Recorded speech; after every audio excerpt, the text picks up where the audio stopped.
السلام عليكم. هناك من يشتكي من عدم تلقيح الذكور أو يشتكي من عدم وضع البيوض أو عدد البيوض بالشكل المطلوب، وهذا يتوقف على أي وقت تدخل الذكر على الأنثى.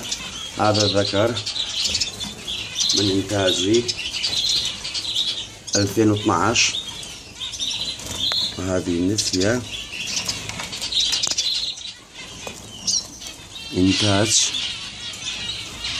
2011.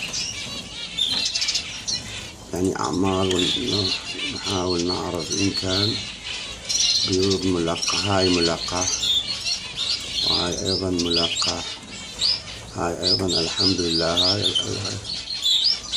البيوض ما شاء الله كلها ملقح. الآن نحاول النظر إلى البيوض بشكل أفضل.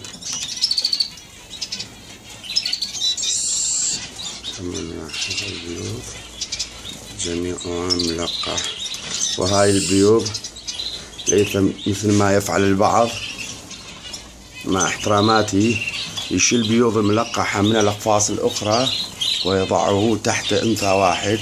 هاي كلها نفس ذكر وأنثى. مع شكري وتقديري لكم.